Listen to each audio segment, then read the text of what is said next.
চার মাযহাব একসাথে কিভাবে সঠিক হয়? যাকাত এবং সদকাতুল ফিতর এর নিসাব এক নাকি ভিন্ন? আসসালামু আলাইকুম ওয়া রাহমাতুল্লাহি ওয়া বারাকাতুহু। হামিদা ওয়া মুসাল্লিয়া আম্মা বা'দ। সুপ্রিয় দর্শক শ্রোতা, যে যেখান থেকে আমাদের প্রোগ্রামটি দেখছেন সকলকে জানাই আন্তরিক সালাম, শুভেচ্ছা, মোবারকবাদ। দর্শক শ্রোতা, বরাবরের মতো আজও আমরা চলে আসছি আপনাদের সকলের প্রিয় অনুষ্ঠান মাসাইল রমাদান নিয়ে। মাসাইল রমাদানের এই পর্বে আপনাদের সকল প্রশ্নের উত্তর পেশ করবেন হাফেজ মাওলানা মুফতি মাহমুদুল হাসান দামাত বারাকাতুহুম, শিক্ষা সচিব মারকাজুত তালিম আল ইসলামী, গুলশান, ঢাকা। চলুন আমরা মোহতারামের কাছে পরিচয় আসি। আসসালামু আলাইকুম ওয়া রাহমাতুল্লাহি ওয়া বারাকাতুহু। ওয়া আলাইকুম আসসালাম ওয়া রাহমাতুল্লাহি ওয়া বারাকাতুহু। মোহতারাম, কেমন আছেন আপনি? আলহামদুলিল্লাহ, ভালো আছি। আলহামদুলিল্লাহ, আলহামদুলিল্লাহ। মোহতারাম, আমরা ইতিপূর্বে আপনাকে অনেকগুলো পর্ব পেয়েছি। আলহামদুলিল্লাহ, দর্শকরা আপনা থেকে খুব সুন্দর এবং সাবলীল ভাষায় এবং খুব সহজভাবে প্রশ্নের উত্তরগুলো পেয়েছে। আলহামদুলিল্লাহ, আপনি একটি দারুল ইফতার সাথে জড়িত আছেন, মারকাজুত তালিম আল ইসলামী, গুলশান, ঢাকার শিক্ষা সচিব প্লাস দারুল ইফতার মুশরিফ হিসাবে আছেন। আলহামদুলিল্লাহ, আপনি খুব যুগ উপযোগী বিভিন্ন মাসলার উপরে কথা বলেছেন এবং দর্শকরাও আপনার অনেক প্রশ্ন উত্তর পেয়ে অনেক খুশি হয়েছেন এবং জানার চেষ্টা করেছেন। আলহামদুলিল্লাহ, আমাদের স্টুডিওর পক্ষ থেকে আপনাকে ধন্যবাদ জানাচ্ছি। আমরা কথা না বাড়িয়ে আমরা আমাদের প্রশ্ন উত্তর পর্বে চলে যাচ্ছি। আমাদের মাসাইল রমাদানের এই পর্বে প্রথম যে প্রশ্নে আমরা দেখতে পাচ্ছি সেটা হলো যে প্রশ্ন করেছেন যে হুজুর, চার মাযহাব একসাথে কিভাবে সঠিক হয়?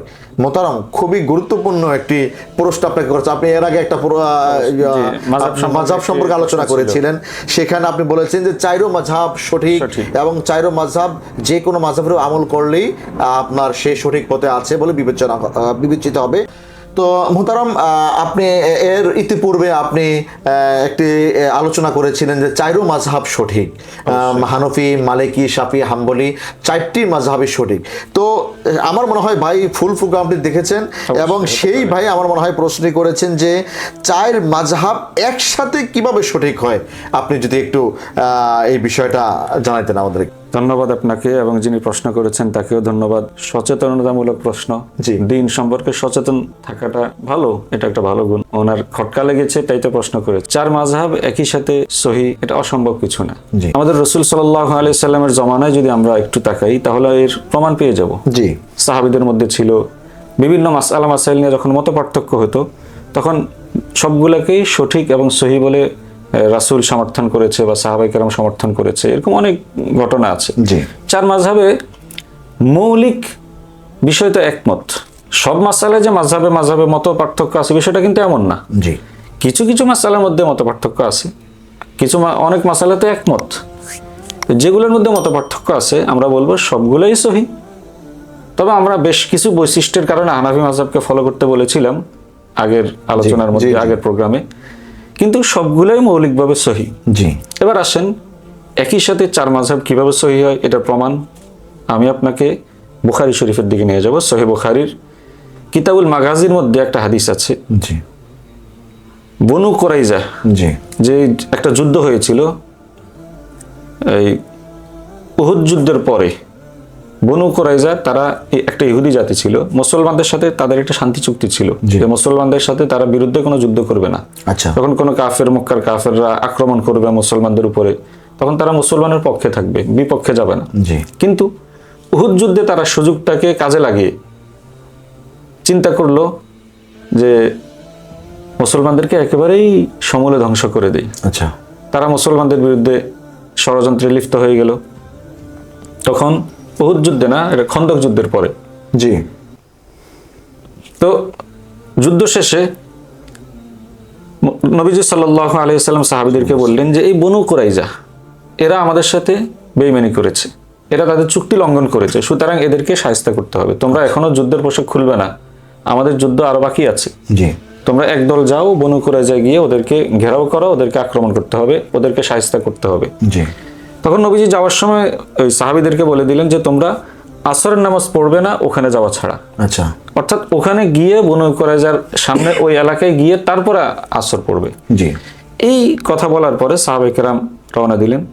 রাস্তার মধ্যে একটু দেরি হয়ে গেল, আসরের টাইম হয়ে গেল, টাইম চলে যাচ্ছে। সাহাবীদের মধ্যে একটা মত পার্থক্য তৈরি হলো। একদল বলল নবীজি তো বলছে বনু কুরাইজায় না পৌঁছে আসর পড়তে না, আমরা আসর পড়বো না, আমরা ওখানে গিয়ে আসর পড়বো প্রয়োজনে মাগরিবের পরে। যতটা বাজক আমরা ওখানে গিয়ে আসর পড়বো, যেহেতু নবীজি আমাদেরকে এভাবেই বলেছে। জি। আরেক দল বলল না, নবীজির উদ্দেশ্য ছিল একটু দ্রুত যাওয়া, তো ঘটনাক্রমে দেরি হয়ে গেছে, টাইম হয়ে গেছে, আমরা নামাজ এখানে পড়ে ফেলবো। জি।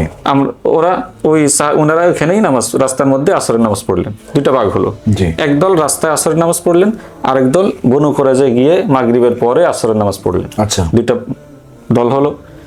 কিন্তু এখানে একটা বিষয়, আমি মাঝখানে প্রাসঙ্গিক একটা বিষয় বলি, সাহাবা কেরাম দুইটা মত হয়েছে কিন্তু ঝগড়া করে নাই। রাইট। এজন্য ইসলামী শরিয়ার মধ্যে ইখতিলাফ জায়েজ, এটা হলো ইখতিলাফ, মতের পার্থক্য, এটা জায়েজ, এটা বরং সুন্দর, থাকতে পারে, স্বাভাবিক।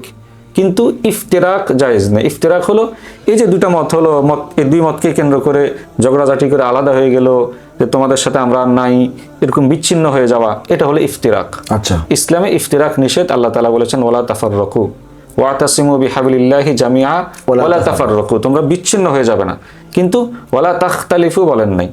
ইখতিলাফ নিষেধ না। মতের পার্থক্য হতে পারে, আমার একমত আপনার একমত, এক ঘরে 5 ভাই থাকলে 500 ভাইয়ের একমত হবে তা না, ভিন্ন ভিন্ন মত হতে পারে, কিন্তু মৌলিক জায়গায় সব এক। জি। এবার আসি আমরা আমাদের আলোচনায়। যখন নবীজি সাল্লাল্লাহু আলাইহি সাল্লামের সামনে আসলেন ওনারা, যে ইয়া রাসূলুল্লাহ আমাদের মধ্যে এই বিষয়টা নিয়ে একটু দ্বিমত হলো, এক দল এই করেছে আরেক দল ওই করেছে। নবীজি কিন্তু কোনো দলকে তিরস্কার করেন নাই, দোনো দলকেই সাপোর্ট করেছেন যে উভয় দল ঠিক আছে। এখানে গবেষণা করেছে নবীজির হাদিস নিয়ে, দোনো দল ইজতিহাদ করেছে, গবেষণা করেছে। এক দল ইজতিহাদ করে গবেষণা করে আগে পড়েছে, আরেক দল পরে পড়েছে। তো ইজতিহাদ করতে গিয়ে, গবেষণা করতে গিয়ে ইমামরা যদি 2টা মত হয়, 3টা মত হয়, দোনোটা মত 3টা মত যে সহি, এই বনু কুরাইজার হাদিস থেকে আমরা স্পষ্ট প্রমাণ পেয়ে গেলাম, 2 মতই সহি। যেমন এখানে সহি, এরকম আরো ঘটনা আছে, আলোচনা লম্বা হয়ে যাবে, এজন্য আমরা সেদিকে যাচ্ছি না। তো এখান থেকে যেটা বুঝতে পারলাম, মাযহাবের পার্থক্য তো এরকমই। তা আমি আস্তে বলবো না জোরে বলবো, একদল আস্তের পক্ষে আরেক দল জোরের পক্ষে, এদেরও দলিল আছে ওদেরও দলিল আছে। আর ইসলামের সুন্নাতে মুতাআদ্দাদা নামে একটা কথা আছে, যে অনেকগুলা সুন্নাত আছে, ডাবল সুন্নাত, এটাও সুন্নাত তো ওটাও সুন্নাত। একদল এই সুন্নাত আমল করতেছে, আরেক দল ওই সুন্নাত আমল করতেছে। একদল নাভির নিচে হাত বাঁধার সুন্নাত আমল করতেছে, আরেক দল বুকে হাত বাঁধার সুন্নাত আমল করতেছে। তো মাযহাবে পার্থক্য অনেকটা এরকমই। এজন্য সব মাযহাবই সহি, সব মাযহাবই সঠিক, এটা আমরা হাদিস থেকে একটা হাদিস দিয়ে দলিল দিয়েছি, কিন্তু অসংখ্য হাদিস আছে। আমরা আলোচনা লম্বা করতে যাচ্ছি না, আশা করি বিষয়টা ক্লিয়ার হয়েছে। জি মোহতারাম, ধন্যবাদ আপনাকে। দর্শক শ্রোতা মোহতারাম, আপনাদেরকে যে বিষয়টা এতক্ষণ পর্যন্ত বুঝিয়েছেন সেটা হলো চাইরো মাযহাব সঠিক, এই কথার উপরে তিনি বুখারী শরীফের একটি লম্বা হাদিসকে তিনি সংক্ষিপ্ত আকারে আলোচনা করেছেন, আমরা অবশ্যই ক্লিয়ার হয়েছি। আমরা পরবর্তী প্রশ্নে চলে যাচ্ছি যে যাকাত এবং সদকাতুল ফিতর এর নিসাব এক নাকি ভিন্ন? যাকাত এবং সদকাতুল ফিতরের নিসাব এক নাকি ভিন্ন, একটু জানতে চেয়েছেন। সুন্দর প্রশ্ন। যাকাত এবং সদকাতুল ফিতরের নিসাব আলাদা আলাদা, জি, ভিন্ন ভিন্ন। যাকাতের নিসাব এক ধরনের, সদকাতুল ফিতরের নিসাব এক ধরনের। জি, এটা ক্লিয়ার হবো এইভাবে, আমি দর্শকদেরকে বোঝার জন্য আমি বলবো, যাই হোক,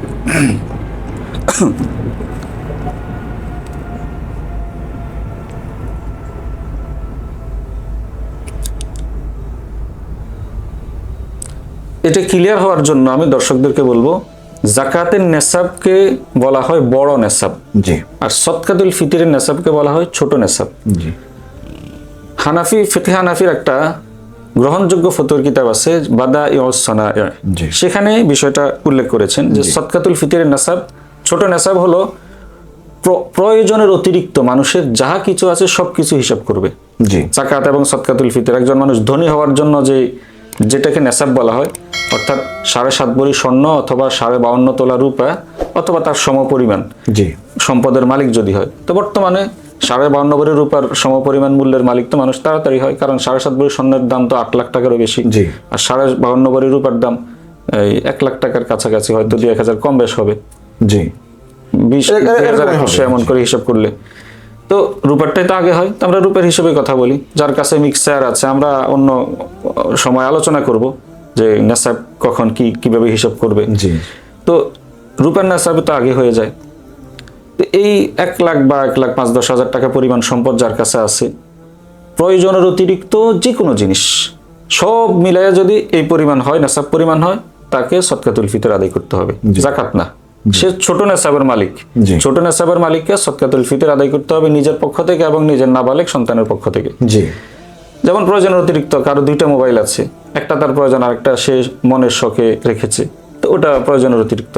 টেলিভিশন আছে প্রয়োজনের অতিরিক্ত, তার মোটর সাইকেল আছে শখে কিনছে প্রয়োজনের অতিরিক্ত, এই সব কিছু হিসাব হবে। যেটা তার প্রয়োজন না, এমনি মনের শখে কিনে রাখছে প্রয়োজনের অতিরিক্ত। ঘরে ফ্রিজের প্রয়োজন একটা, কিনে রাখছে 2টা 3টা অতিরিক্ত। আলমারির মধ্যে এই অনেক মহিলারা অনেক জিনিসপত্র ডাব পিরিচ শখে কিনে রাখে, যেটা সারা বছর একদিনও লাগে না, এটা প্রয়োজনের অতিরিক্ত। এই সব মিলাইয়া যদি নেশাব পরিমাণ হয়, সে ছোট নেশাবের মালিক, সে জাকাত খেতে পারবে না, তার জন্য সদকাতুল ফিতর আদায় করতে হবে। আর বড় নেশাব আসেন, বড় নেশাবের মালিক যে, তার জন্য জাকাত ফরজ, আর ছোট নেশাবের মালিকের জন্য সদকাতুল ফিতর ফরজ। আর বড় নেশাবের মালিকের জন্য জাকাতও ফরজ, সদকাতুল ফিতরও ফরজ। সে সবার উপরে সবচেয়ে বড় ধনী। বড় নেশাব হলো মাত্র 5টা জিনিস থেকে হিসাব হবে, সমস্ত প্রয়োজনের অতিরিক্ত জিনিস হিসাব হবে না, মাত্র 5টা জিনিস। কি কি? স্বর্ণ, রূপা, নগদ টাকা, এরপরে ব্যবসার মাল, আরেকটা হলো কিছু গবাদি পশুর হিসাব আছে, যেটা আমাদের বাংলাদেশে এখন নাই, সেদিকে আমরা যাচ্ছি না। বাকি 4টা, নগদ টাকা, ব্যবসার মাল, স্বর্ণ, রূপা, এই 4টা মিলিয়ে যদি নেশাব পরিমাণ হয়, সেটার নেশাব কি? স্বর্ণের নেশাব তো বললাম 7.5 ভরি, রূপার নেশাব তো বললাম 52 ভরি বা তার সম পরিমাণ মূল্য। ব্যবসার মাল এটা হলো, আর নগদ টাকা হলো ওই রূপার হিসাবে যদি হয়ে যায়, কারণ রূপারটাই তো আগে হচ্ছে। মিক্সার কারো কাছে যদি শুধু স্বর্ণ থাকে, সে স্বর্ণের হিসাব করবে, কারো কাছে যদি সব থাকে, সে রূপার হিসাবটাই করবে। এটা আনফা আলিল ফোকারা বাদায়ুসানের মধ্যে আছে, এটা হিসাব করাই উত্তম, তাকে জাকাত দিতে হবে। তাহলে জাকাতের মধ্যে আমরা 4টা জিনিস হিসাব করতেছি। এই 4 জিনিসে যদি সে নেশাবের মালিক হয়, সে বড় নেশাব, সে বড় ধনী, তার জন্য জাকাত ফরজ, সদকাতুল ফিতরও ওয়াজিব। আর ছোট নেশাবের মালিক যে, এই 4টা জিনিস দিয়ে সে হয়তো 1 লাখ টাকা হয় না, 70-80 হাজার টাকা হয়েছে, কিন্তু তার মোবাইল, অতিরিক্ত ফ্রিজ ইত্যাদি দিয়ে নেশাব পরিমাণ হয়, সে ছোট ধনী, তার উপর জাকাত আসবে না, সদকাতুল ফিতর আসবে, কোরবানি আসবে। জি, ধন্যবাদ আপনাকে। আমরা আরেকটি প্রশ্ন, আজকে একদম শেষ দিকে চলে আসছে, আমরা আমাদের ভিডিওটি, আমাদের আলোচনাটি, আমরা প্রোগ্রামটি বেশি লম্বা করব না। আমরা তৃতীয় আজকে যে একদম শেষ প্রশ্নটি, সেটা হলো জাকাত এবং সদকাতুল ফিতর কাকে দিব? জি মোহতারাম, যদি আপনি একটু সংক্ষিপ্ত আকারে ব্যাপারে একটু বলতেন। এটা একেবারেই সহজ সুন্দর প্রশ্ন, অবশ্যই জানার প্রয়োজন। জি, এটা আমি তাকে কোরআনুল কারীমের সূরা তাওবার 60 নম্বর আয়াতের দিকে নিয়ে যাব। সেখানে আল্লাহ তাআলা বলেছেন, ইন্নামাস সাদাকাতু, যে সদকাত বলতে জাকাত, ফিতরা, ওয়াজিব যেগুলো দিতে হয় এগুলা, লিল ফুকারা, 1 নম্বর ফকিরদেরকে দিবেন। ফকির মানে যার কাছে এমন সম্পদ আছে যেটা নেশাব পরিমাণ না, 2-4 দিন 5 দিন চলতে পারে, তাকে বলা হয় ফকির।